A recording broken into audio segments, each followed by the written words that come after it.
ایک بھیڑ بکریوں والی قوم چپ کر کے ان کو پاکستان کا آئین توڑنے دیں گے؟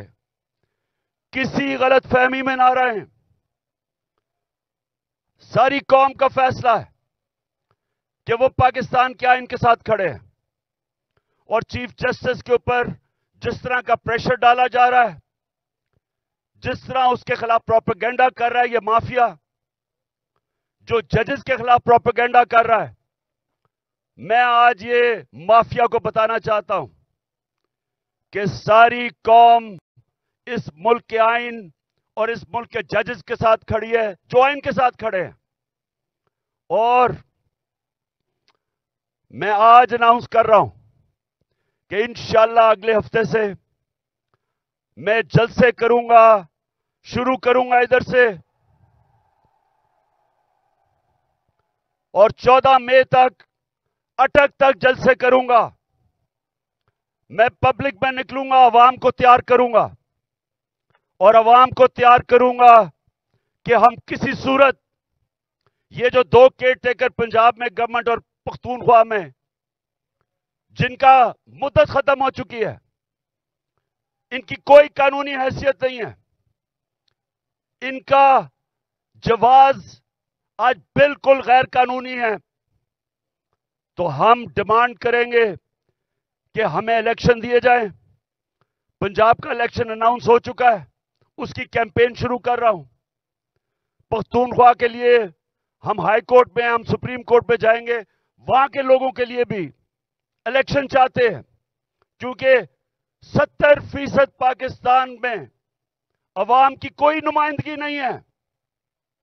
ہمارا آئین پاکستان کا کہتا ہے کہ اللہ کی حاکمیت کے بعد عوام کے نمائندوں کی حاکمیت ہے.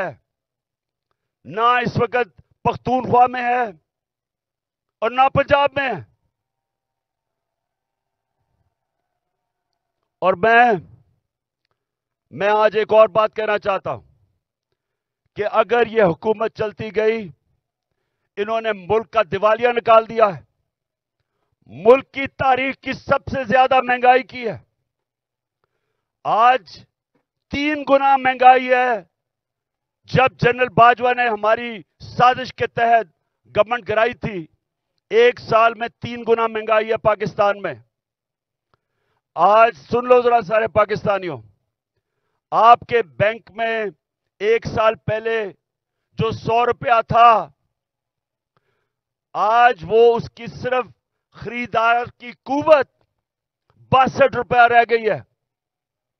اور اگر جس کو کہتے ہیں، جو ہر انسان استعمال کرتا ہے، جس کو سینسٹیو پرائس انڈیکس کہتے ہیں، اس میں اگر 100 روپیہ تھا تو آج صرف 52 روپے رہ گئے.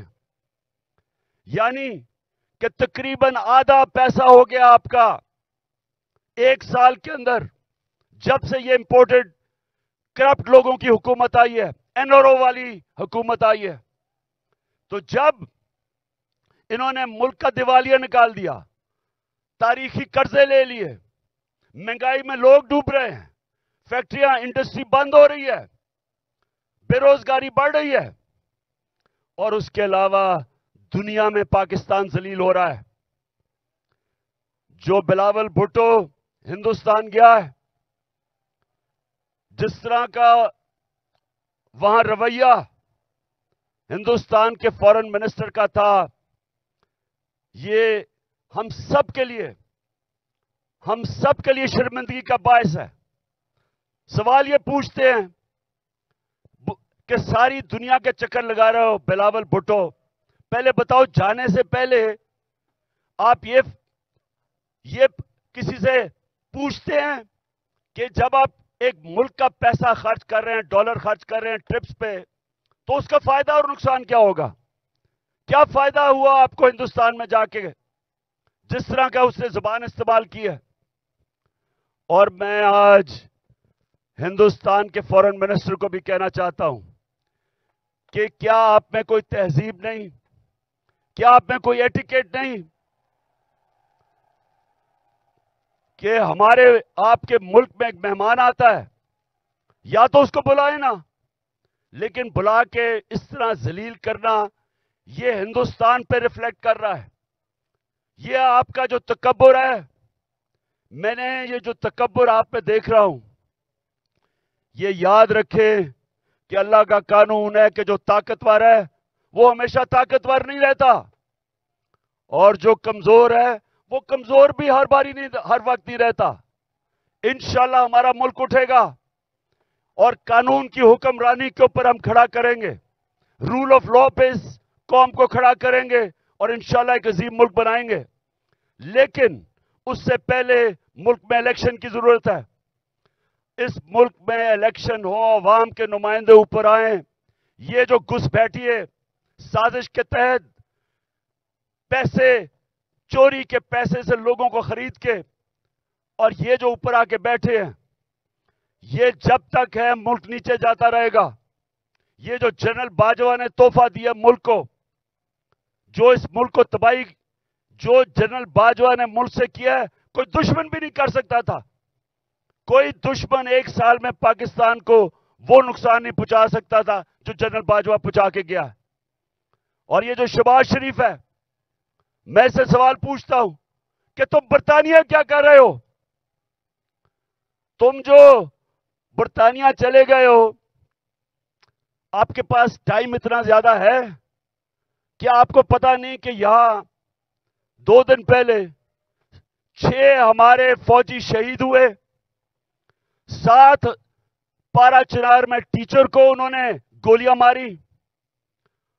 مہنگائی تاریخی ہے.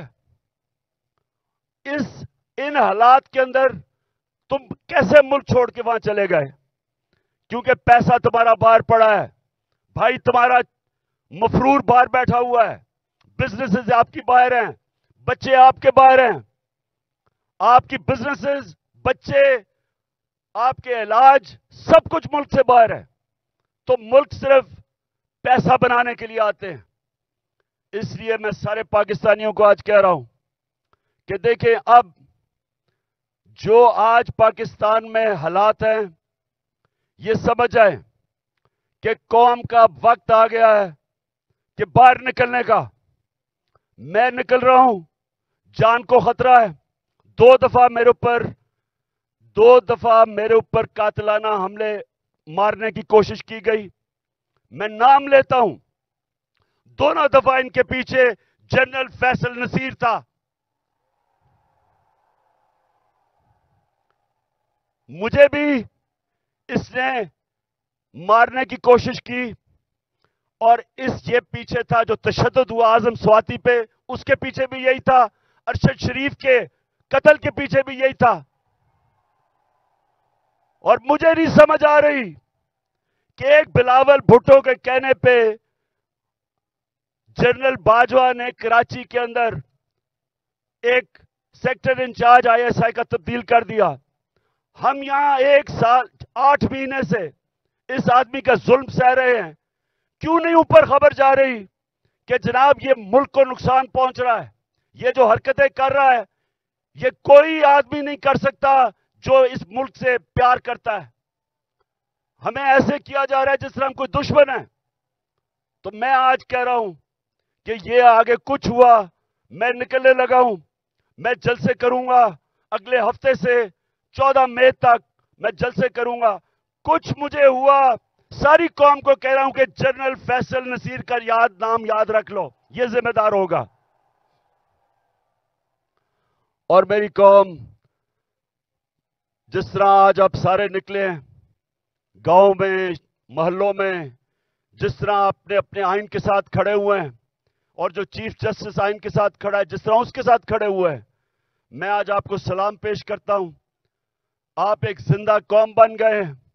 یہ یاد رکھیں گے، جب ایک قوم کا آئین گیا، اس کا مطلب اس کا قانون گیا، اس کا مطلب اس کا انصاف کا نظام گیا، اس کا مطلب کہ رول آف لا گیا، اور اس کا سب سے بڑا مطلب کہ اس قوم کی آزادی گئی. وہ قوم غلام بن گئی. وہ قوم جنگل کے قانون میں طاقت کی حکمرانی کی وجہ سے طاقتور کی غلامی کرتی ہے. تو یہ ہماری یہ سیاست نہیں ہو رہی. آزادی کے لیے سیاست نہیں کرتا. آزادی کے لیے جہاد ہوتی ہے. یہ ہم جہاد لڑ رہے ہیں. ہم اپنے ملک کو آزاد کرنے کے لیے, قانون کی حکمرانی قائم کرنے کے لیے ہم سب جہاد لڑ رہے ہیں. اور آپ نے اب میرے ساتھ چل رہے ہیں. میں اب نکلنے لگا ہوں, اور انشاءاللہ ہم تب تک سانس نہیں لیں گے جب تک الیکشن کروا کے اس ملک کو ہم آزاد نہیں کرتے. پاکستان زندہ باد.